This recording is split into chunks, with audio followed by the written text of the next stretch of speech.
Prime Punjab TV ਦੇ programme to the point ਵਿੱਚ ਦਰਸ਼ਕੋ ਤੁਹਾਡਾ ਸਵਾਗਤ ਕਰਦੇ ਹਾਂ। ਇਸ ਪ੍ਰੋਗਰਾਮ ਵਿੱਚ ਅਸੀਂ ਅਕਸਰ ਗੱਲਬਾਤ ਕਰਦੇ ਹੁੰਦੇ ਹਾਂ ਧਾਰਮਿਕ, ਰਾਜਨੀਤਿਕ, ਸਮਾਜਿਕ, ਦੇਸ਼ ਦੁਨੀਆ ਦੇ ਹਰ ਉਸ ਮਸਲੇ ਦੇ ਉੱਤੇ ਜਿਸ ਦੇ ਉੱਤੇ ਜਾਣਕਾਰੀਆਂ ਤੁਹਾਡੇ ਤੱਕ ਪਹੁੰਚਾਉਣੀਆਂ ਜ਼ਰੂਰੀ ਹੋ ਜਾਂਦੀਆਂ ਨੇ। ਮੇਰੇ ਨਾਲ ਜੁੜ ਚੁੱਕੇ ਨੇ ਯੂਕੇ ਤੋਂ ਦਲਜੀਤ ਸਿੰਘ। ਧੰਨਵਾਦ ਕਰਦੇ ਹਾਂ ਦਲਜੀਤ ਤੁਹਾਡਾ ਸਾਡੇ ਨਾਲ ਜੁੜਨ ਦੇ ਲਈ। ਤੁਹਾਡਾ ਵੀ ਬਹੁਤ-ਬਹੁਤ ਧੰਨਵਾਦ ਸਾਡੇ ਦਰਸ਼ਕਾਂ ਦਾ ਵੀ ਜਿਹੜੇ ਸਾਨੂੰ ਸੁਣਦੇ ਨੇ, ਸਾਡੀ ਵੀਡੀਓ ਨੂੰ ਪਸੰਦ ਕਰਦੇ ਨੇ ਤੇ ਵੱਧ ਤੋਂ ਵੱਧ ਸ਼ੇਅਰ ਕਰਦੇ ਨੇ। ਸਾਰਿਆਂ ਦਾ ਧੰਨਵਾਦ। ਦਲਜੀਤ ਸਿੰਘ ਜੀ, ਕਿਹਾ ਜਾਂਦਾ ਹੈ ਕਿ ਵਿਦੇਸ਼ਾਂ ਵਿੱਚ ਜਾ ਕੇ ਲਾਈਫ ਸਟਾਈਲ ਕਾਫੀ ਸੌਖਾ ਹੋ ਜਾਂਦਾ ਹੈ। ਮੈਂ ਪੁੱਛਣਾ ਚਾਹਾਂਗਾ ਕਿ ਜੋ ਖਬਰਾਂ ਆ ਰਹੀਆਂ ਨੇ, ਜੋ ਰਿਪੋਰਟਸ ਆ ਰਹੀਆਂ ਨੇ ਕਿ ਉੱਥੇ ਉਰੋਂ ਦੀ ਪੰਜਾਬ ਤੋਂ ਗਏ ਹੋਏ ਲੋਕਾਂ ਦਾ ਰਹਿਣਾ ਔਖਾ ਹੋ ਚੁੱਕਿਆ ਹੈ, ਉਹਨਾਂ ਨੂੰ ਘਰ ਤੱਕ ਵੀ ਮਿਲ ਨਹੀਂ ਰਹੇ। ਜੇ ਕਿਸੇ ਕੋਲ ਘਰ ਹੈ ਤਾਂ ਉਹਦੇ ਕੋਲ ਕਿਰਾਇਆ ਨਹੀਂ, ਤੇ ਜੇ ਕਿਸੇ ਕੋਲ ਕਿਰਾਇਆ ਤਾਂ ਘਰ ਵੀ ਨਹੀਂ ਮਿਲਦਾ ਪਿਆ। ਕਾਫੀ ਮੁਸ਼ਕਲਾਂ ਦੇ ਵਿੱਚ ਉਹ ਆਪਣੀ ਜ਼ਿੰਦਗੀ ਕਹਿ ਲਓ ਕਿ ਗੁਜ਼ਾਰ ਰਹੇ ਨੇ। ਕੀ ਜਾਣਕਾਰੀ ਸਾਡੇ ਦਰਸ਼ਕਾਂ ਨੂੰ ਤੁਸੀਂ ਦੇਣਾ ਚਾਹੋਗੇ? ਦੇਖੋ, ਇਸ ਵੇਲੇ ਜਿਹੜੀ ਜ਼ਿਆਦਾ ਆਪਣੀ ਵਸੋਂ ਹੈ ਜਿਹੜੀ ਪੰਜਾਬ ਦੀ ਜਾਂ ਫਿਰ ਨੌਜਵਾਨੀ ਦੀ ਜਦੋਂ ਆਪਾਂ ਗੱਲ ਕਰਦੇ ਹਾਂ ਜਿਹੜੀ ਪ੍ਰਵਾਸ ਕਰ ਰਹੀ ਹੈ, ਸੋ ਕੈਨੇਡਾ ਤੇ ਇੰਗਲੈਂਡ ਇਸ ਵੇਲੇ ਦੋ ਜਿਹੜੇ ਨੇ ਮੁੱਖ ਕੇਂਦਰ ਬਿੰਦੂ ਬਣੇ ਹੋਏ ਨੇ। ਜਿੱਥੋਂ ਦਾ ਵੀਜ਼ਾ ਸਾਡੇ ਨੌਜਵਾਨਾਂ ਨੂੰ ਮਿਲਦਾ ਹੈ ਉੱਥੇ ਜਾਣ ਨੂੰ ਉਹ ਪ੍ਰੈਫਰ ਕਰਦੇ ਨੇ, ਕਿਉਂਕਿ ਜਿਹੜਾ ਈਜ਼ੀ ਹੋ ਜਾਏ। ਉਹ ਚਾਹੁੰਦੇ ਨੇ ਕਿ ਪੰਜਾਬ ਛੱਡ ਕੇ ਜਲਦ ਤੋਂ ਜਲਦ ਅਸੀਂ ਬਾਹਰਲੇ ਦੇਸ਼ਾਂ ਦੇ ਵਿੱਚ ਜਾਈਏ। ਸੋ ਕੈਨੇਡਾ ਦੀਆਂ ਖਬਰਾਂ ਕਿ ਬੇਸਮੈਂਟਾਂ ਦੇ ਵਿੱਚ ਰਹਿਣਾ ਆਮ ਹੁੰਦੇ ਨੇ, ਘਰ ਹੁੰਦੇ ਨੇ ਤੇ ਉਹਦੇ ਥੱਲੇ ਬੇਸਮੈਂਟ ਹੁੰਦੀ ਹੈ, ਜਿਹੜੇ ਵਿਦੇਸ਼ਾਂ 'ਚ ਘਰ ਬਣਦੇ ਨੇ। ਸੋ ਬੇਸਮੈਂਟਾਂ ਦੇ ਵਿੱਚ ਰਹਿਣਾ, ਇਹ ਗੱਲਾਂ ਤਾਂ ਅਸੀਂ ਬਹੁਤ ਦੇਰ ਦੀਆਂ ਸੁਣਦੇ ਆਏ ਹਾਂ। ਪਰ ਹੁਣ ਜਿਹੜੇ ਹਾਲਾਤ ਬਣ ਗਏ ਨੇ, ਅਸੀਂ ਨੈਗੇਟਿਵ ਕੁਛ ਵੀ ਨਹੀਂ ਭਰਨਾ ਚਾਹੁੰਦੇ। ਮਤਲਬ ਕਿ ਕੋਈ ਲੋਕ ਜਾਂ ਫਿਰ ਕੋਈ ਜਿਹੜੇ ਦੇਖਣ ਵਾਲੇ ਇਹ ਸੋਚਣ ਕਿ ਸ਼ਾਇਦ ਡਰਾਉਂਦੇ ਨੇ, ਪਰ ਡਰਾਉਣ ਵਾਲੀ ਗੱਲ ਨਹੀਂ ਹੁੰਦੀ। ਸਟਰਗਲ ਜਿਹੜੀ ਹੈ ਉਹ ਹਮੇਸ਼ਾ ਰਹੀ ਹੈ। ਬਾਹਰਲੇ ਦੇਸ਼ਾਂ ਦੇ ਵਿੱਚ ਸਟੂਡੈਂਟਾਂ ਦੀ ਸਟਰਗਲ ਤੇ ਮੈਂ ਇਹ ਕਹਿ ਸਕਦਾ ਕਿ ਅੱਧੀ ਹੈ। ਮਤਲਬ ਕਿ ਉਹ ਟਾਈਮ ਜਦੋਂ ਲੋਕ ਡੌਂਕੀਆਂ ਰਾਹੀਂ ਆਉਂਦੇ ਹੁੰਦੇ ਸੀ, ਬਰਫ਼ਾਂ ਦੇ ਵਿੱਚੋਂ, ਸਮੁੰਦਰਾਂ ਦੇ ਵਿੱਚੋਂ, ਜੰਗਲਾਂ ਦੇ ਵਿੱਚੋਂ, ਉਹਨਾਂ ਦੀ ਸਟਰਗਲ ਜਿਹੜੀ ਸੀ ਉਹ ਰਿਐਲਿਟੀ ਦੇ ਵਿੱਚ 100% ਸਟਰਗਲ ਸੀ। ਸੋ ਸਟੂਡੈਂਟਾਂ ਦੀ ਇੰਨੀ ਕੁ ਜਿਹੜੀ ਹੈ ਜਿਹੜੀ ਇੱਥੇ ਆ ਕੇ ਸਟਰਗਲ ਸ਼ੁਰੂ ਹੁੰਦੀ ਹੈ, ਰਸਤੇ ਵਾਲੀ ਆਪਾਂ 50% ਕੱਢ ਦਿੰਦੇ ਹਾਂ। ਸੋ ਡਰਾਉਣ ਵਾਲੀ ਗੱਲ ਨਹੀਂ, ਪਰ ਅਸਲ ਦੇ ਵਿੱਚ ਹਾਲਾਤ ਇਸ ਵੇਲੇ ਇਹ ਬਣੇ ਹੋਏ ਨੇ ਕਿ ਨੌਜਵਾਨ ਜਿਹੜੇ ਮੁੰਡੇ ਨੇ ਉਹਨਾਂ ਨੂੰ ਘਰਾਂ ਤੋਂ ਬਾਹਰ ਰਹਿਣਾ ਪੈ ਰਿਹਾ, ਯਾਨੀ ਕਿ ਪੁਲਾਂ ਥੱਲੇ ਰਾਤਾਂ ਕੱਟਣੀਆਂ ਪੈ ਰਹੀਆਂ। ਮੈਨੂੰ ਯਾਦ ਹੈ ਕਿ 2009 ਦੇ ਵਿੱਚ ਦੀਪਨ ਇੱਕ ਯੂਕੇ ਤੋਂ ਚੱਲਣ ਵਾਲੇ ਕੁਝ ਪੰਜਾਬੀ ਧਾਰਮਿਕ ਚੈਨਲ ਨੇ, ਉਹਨਾਂ ਨੇ ਰਿਪੋਰਟਾਂ ਸਾਂਝੀਆਂ ਕੀਤੀਆਂ ਸੀ। ਉਹ ਰਿਪੋਰਟਾਂ ਨੇ ਦੁਨੀਆ ਦੇ ਵਿੱਚ ਤਹਿਲਕਾ ਮਚਾਇਆ ਸੀਗਾ। ਉਹ ਰਿਪੋਰਟਾਂ ਕੀ ਸੀ ਕਿ ਓਵਰਬ੍ਰਿਜ ਪੁਲਾਂ ਦੇ ਥੱਲੇ ਸਾਡੇ ਪੰਜਾਬੀ ਨੌਜਵਾਨ ਜਿਹੜੇ ਨੇ ਉਹ ਰਹਿ ਕੇ ਗੁਜ਼ਾਰਾ ਕਰ ਰਹੇ ਨੇ। ਇਹ 2009 ਦੇ ਵਿੱਚ ਮੈਂ ਤਾਂ ਕਹਿ ਰਿਹਾ ਕਿਉਂਕਿ ਇੱਕ ਵਾਰ ਸਟੂਡੈਂਟਾਂ ਵਾਸਤੇ ਵੀਜ਼ਾ ਜਿਹੜਾ ਬੜੇ ਵੱਡੇ ਪੱਧਰ ਤੇ ਯੂਕੇ ਨੇ ਖੋਲਿਆ ਸੀ। ਸੋ ਉਦੋਂ ਵੀ ਬਹੁਤ ਸਾਰੇ ਸਟੂਡੈਂਟ ਜਿਹੜੇ ਨੇ ਯੂਕੇ ਦੇ ਵਿੱਚ ਆਏ ਤੇ ਇਸ ਤਰ੍ਹਾਂ ਦੇ ਹਾਲਾਤ ਉਸ ਵੇਲੇ ਵੀ ਹੋ ਗਏ ਸੀ। ਮਤਲਬ ਰਹਿਣਾ ਸਹਿਣਾ, ਖਾਣਾ ਪੀਣਾ, ਕਮੀਆਂ ਬਹੁਤ, ਕੰਮ ਕਰਦੀਆਂ ਬਹੁਤ ਕਮੀਆਂ ਆ ਗਈਆਂ ਸੀ। ਸੋ ਉਸ ਵੇਲੇ ਵੀ ਨੌਜਵਾਨ ਜਿਹੜੇ ਨੇ ਉਹ ਪੁਲਾਂ ਥੱਲੇ, ਓਵਰ ਬ੍ਰਿਜਾਂ ਦੇ ਥੱਲੇ ਜਾਂ ਫਿਰ ਹੋਰ ਕੋਈ ਵਧੀਆ ਜਿੱਦਾਂ ਜਗ੍ਹਾ ਕੋਈ ਮਿਲ ਜਾਂਦੀ ਹੈ ਵੀ ਰਾਤ ਕੱਟੀ ਜਾ ਸਕਦੀ ਹੈ, ਸੋ ਉੱਥੇ ਸੌਣ ਨੂੰ ਮਜਬੂਰ ਹੋ ਗਏ ਸੀ ਉਸ ਵੇਲੇ ਨੌਜਵਾਨ। ਕਈ ਤਾਂ ਇਹੋ ਜਿਹੇ ਨੌਜਵਾਨ ਸੀ ਜਿਨ੍ਹਾਂ ਨੂੰ ਕੀੜੇ ਤੱਕ ਪੈ ਗਏ ਸੀ, ਸਿਰ ਦੇ ਵਿੱਚ, ਲੱਤਾਂ ਦੇ ਵਿੱਚ ਜ਼ਖਮ ਹੋਏ ਆ ਤੇ ਉਹ ਕੁਛ ਕਰ ਨਹੀਂ ਪਾਏ। ਸੋ ਉਸ ਵੇਲੇ ਦੇ ਹਾਲਾਤ ਤੇ ਅੱਜ ਜਿਹੜੇ ਹਾਲਾਤ ਨੇ ਉਹ ਕੁਛ ਨਾ ਕੁਛ ਸਿਮੀਲੀਅਰ ਉਧਰ ਨੂੰ ਜਾਂਦੇ ਨੇ, ਮਤਲਬ ਕਿ ਇਸ਼ਾਰਾ ਕਰ ਰਹੇ ਨੇ ਕਿ ਉਧਰ ਨੂੰ ਉਹ ਜਾਣਗੇ। ਸੋ ਇਸ ਲਈ ਸਾਨੂੰ ਬਹੁਤ ਢੁਕਵੇਂ ਪ੍ਰਬੰਧ ਕਰਕੇ ਆਉਣ ਦੀ ਲੋੜ ਹੈ। ਆਪਣੇ ਸਾਰਾ ਕੁਝ ਪਹਿਲਾਂ ਤੋਂ ਕਰਕੇ ਜਿਹੜਾ ਆ ਰਿਹਾ ਉਹ ਤਾਂ ਠੀਕ ਹੈ, ਮੁਸ਼ਕਲਾਂ ਉਹਨਾਂ ਨੂੰ ਵੀ ਆਉਂਦੀਆਂ, ਇਹ ਨਹੀਂ ਕਿ ਮੁਸ਼ਕਲਾਂ ਉਹਨਾਂ ਨੂੰ ਨਹੀਂ ਆਉਣੀਆਂ। ਪਰ ਜਿਹੜਾ ਬਿਨਾਂ ਪ੍ਰਬੰਧ ਕੀਤਿਆਂ ਇੱਥੇ ਪਹੁੰਚ ਜਾਂਦਾ ਤੇ ਆ ਕੇ ਦੇਖਦਾ ਇੱਥੇ ਤਾਂ ਹਾਲਾਤ ਹੀ ਹੋਰ ਨੇ।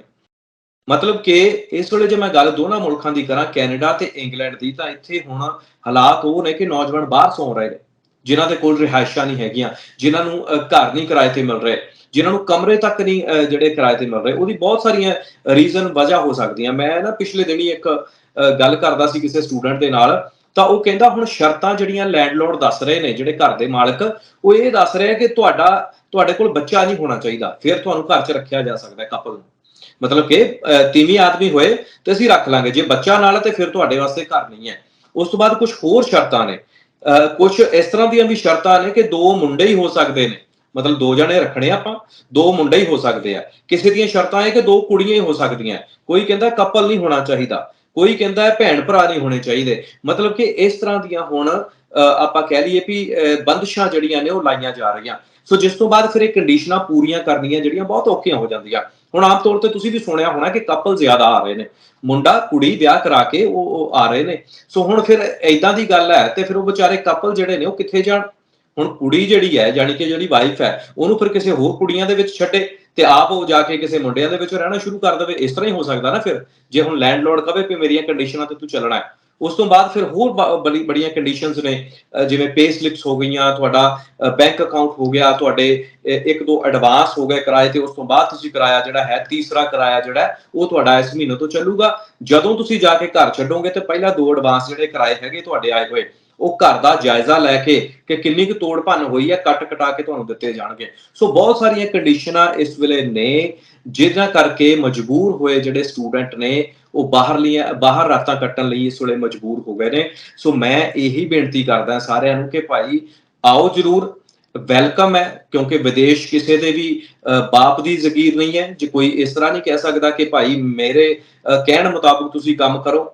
ਜੇਕਰ ਇਹ ਮੁਲਕ, ਇੱਥੋਂ ਦੀਆਂ ਸਰਕਾਰਾਂ ਤੁਹਾਨੂੰ ਵੀਜ਼ਾ ਦਿੰਦੀਆਂ ਤਾਂ ਤੁਸੀਂ ਜੀ ਸਦਕੇ ਆਓ, ਤੁਹਾਨੂੰ ਕੋਈ ਵੀ ਰੋਕ ਨਹੀਂ ਸਕਦਾ। ਕਿਸੇ ਵੀ ਇੰਡੀਵਿਜੂਅਲ, ਕਿਸੇ ਵੀ ਬੰਦੇ ਦੇ ਹੱਥ ਦੇ ਵਿੱਚ ਤੁਹਾਨੂੰ ਰੋਕਣਾ, ਇਹ ਹੁੰਦਾ ਨਾ ਕਈ ਵਾਰ ਕਿ ਆਪਣੇ ਵੀ ਹੁੰਦਾ ਜਿਹੜੇ ਸ਼ਰੀਕੇ ਦੇ ਵਿੱਚੋਂ ਕਿ ਮੈਂ ਚਾਚੇ ਦੇ ਮੁੰਡੇ ਨੂੰ ਕਿਤੇ ਜਹਾਜ਼ੇ ਨਹੀਂ ਚੜ੍ਹਨ ਦੇਣਾ, ਮੈਂ ਆਹ ਕਰ ਦੂੰ ਉਹਦਾ, ਮੈਂ ਕਿਤੇ ਥਾਣੇ ਰਿਪੋਰਟ ਕਰਾ ਦੂੰਗਾ ਤੇ ਉਹ ਜਹਾਜ਼ੇ ਨਹੀਂ ਚੜ੍ਹ ਸਕਦਾ।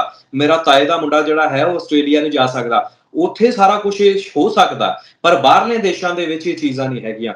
ਇੱਥੇ ਵੀਜ਼ਾ ਲਓ, ਲੀਗਲ ਤਰੀਕੇ ਦੇ ਨਾਲ ਤੁਸੀਂ ਜੇਕਰ ਆਉਂਦੇ ਹੋ ਤਾਂ ਕੋਈ ਵੀ ਬੰਦਿਸ਼ ਨਹੀਂ ਹੈ। ਪਰ ਮੈਂ ਇੱਥੇ ਹੁਣ ਸਰਕਾਰਾਂ ਦੀ ਘਾਟ ਇਹ ਮਹਿਸੂਸ ਕਰਦਾ ਹਾਂ ਕਿ ਢੇਰ ਸਾਰੇ ਸਟੂਡੈਂਟ ਤਾਂ ਸੱਦੀ ਜਾ ਰਹੇ ਨੇ, ਨਿੱਤ ਦਿਨ ਮਤਲਬ ਕਿ ਵੀਜ਼ੇ ਲੱਗ ਰਹੇ ਆ।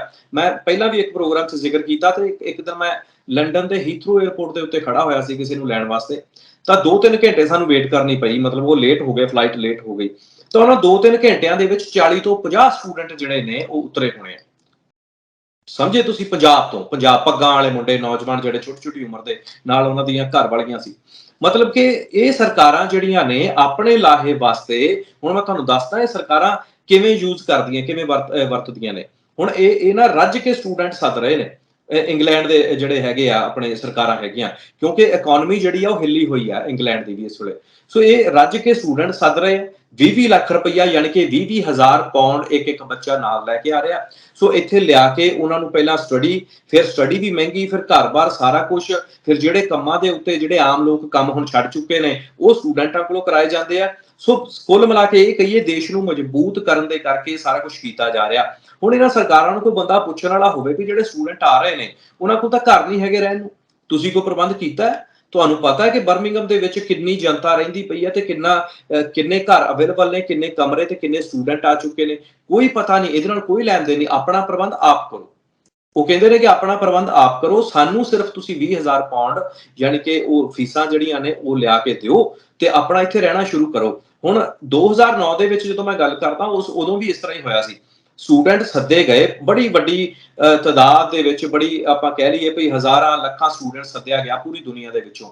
ਉਸ ਤੋਂ ਬਾਅਦ ਜਦੋਂ ਗੱਲ ਆਈ ਉਹਨਾਂ ਨੂੰ ਵਰਕ ਪਰਮਿਟ ਦੇਣ ਦੀ, ਵੀਜ਼ੇ ਐਕਸਟੈਂਡ ਕਰਨ ਦੀ, ਤਾਂ ਉੱਥੇ ਸਰਕਾਰਾਂ ਨੇ ਫਿਰ ਟ੍ਰੈਂਡ ਬਦਲ ਲਏ, ਲਾਅ ਬਦਲ ਲਏ, ਕਾਨੂੰਨ ਬਦਲ ਲਏ, ਤੇ ਫਿਰ ਬਹੁਤ ਸਾਰੇ ਜਿਹੜੇ ਜੈਨੂਅਨ ਸਟੂਡੈਂਟ ਵੀ ਸੀਗੇ ਉਹ ਵੀ ਵਿਚਾਰੇ ਇਲੀਗਲ ਹੋ ਗਏ ਤੇ ਅੱਜ ਵੀ ਯੂਕੇ ਦੀਆਂ ਗਲੀਆਂ ਦੇ ਵਿੱਚ ਧੱਕੇ ਖਾ ਰਹੇ ਨੇ। ਇਹ ਗੱਲਾਂ ਹੁੰਦੀਆਂ। ਸੋ ਇੰਗਲੈਂਡ ਵਾਸਤੇ ਤਾਂ ਇਹ ਮੰਨਿਆ ਜਾਂਦਾ ਵੀ ਇੱਥੋਂ ਦੀਆਂ ਸਰਕਾਰਾਂ ਪਤਾ ਨਹੀਂ ਕਦੋਂ ਕੀ ਕਰ ਦੇਣ। ਹੁਣ ਆ ਹੀ ਰਹੀਆਂ ਖਬਰਾਂ ਕਿ ਇਹ ਕੁਝ ਕਾਨੂੰਨ ਚੇਂਜ ਹੋ ਰਹੇ ਨੇ। ਡਿਪੈਂਡੈਂਟ ਯਾਨੀ ਕਿ ਤੁਹਾਡਾ ਪਾਰਟਨਰ ਜਿਹੜਾ ਹੈ ਉਹ ਨਹੀਂ ਆ ਸਕਦਾ, ਜੇ ਆ ਸਕਦਾ 3 ਮਹੀਨਿਆਂ ਲਈ ਆ ਸਕਦਾ। ਸੋ ਇਹ ਹੁਣ ਸਖਤੀ ਵਾਲੇ ਪਾਸੇ ਨੂੰ ਤੁਰ ਚੁੱਕੇ ਨੇ ਇੰਗਲੈਂਡ ਵਾਲੇ ਜਿਹੜੇ ਆ। ਸੋ ਇਹ ਚੀਜ਼ਾਂ ਹੁਣ ਆਪਾਂ ਨੂੰ ਧਿਆਨ 'ਚ ਰੱਖਣੀਆਂ ਪੈਣੀਆਂ। ਜੇਕਰ ਤੁਸੀਂ ਆ ਰਹੇ ਹੋ, ਆਪਣਾ ਪ੍ਰਬੰਧ ਕਰੋ। ਆਪਣਾ ਰਹਿਣ ਸਹਿਣ ਦਾ ਪ੍ਰਬੰਧ ਘੱਟੋ ਘੱਟ ਤੁਹਾਡੇ ਕੋਲ 6 ਮਹੀਨਿਆਂ ਦਾ ਬੈਕਅਪ ਹੋਣਾ ਚਾਹੀਦਾ ਹੈ। ਪੈਸਿਆਂ ਦਾ ਯਾਨੀ ਕਿ ਪੈਸੇ ਤੁਹਾਡੀ ਜੇਬ 'ਚ ਹੋਣੇ ਚਾਹੀਦੇ, ਰਹਿਣ ਸਹਿਣ ਦਾ ਹੋਣਾ ਚਾਹੀਦਾ। 6 ਮਹੀਨਿਆਂ ਦੇ ਵਿੱਚ ਜੇ ਤੁਸੀਂ 6 ਮਹੀਨੇ ਆਉਂਦਾ ਵਧੀਆ ਕੱਟ ਲਏ ਨਾ, ਤਾਂ ਫਿਰ ਤੁਹਾਨੂੰ ਕੋਈ ਪ੍ਰੋਬਲਮ ਨਹੀਂ। ਪਰ ਜੇ ਤੁਸੀਂ ਆਉਂਦੇ ਹੀ ਪਹਿਲਾਂ ਮਾਰਚ ਲੱਗ ਪਏ ਵੀ ਘਰ ਨਹੀਂ ਮਿਲ ਰਿਹਾ, ਰਹਿਣ ਸਹਿਣ ਨਹੀਂ ਮਿਲ ਰਿਹਾ, ਯੂਨੀਵਰਸਿਟੀ ਮੇਰੀ 3 ਘੰਟੇ ਦੀ ਡਰਾਈਵ ਤੇ ਹੈ, ਤਾਂ ਫਿਰ ਤਾਂ ਭਾਈ ਭਾਂਡੇ ਵਿਕਣ ਵਾਲੀ ਗੱਲ ਆ।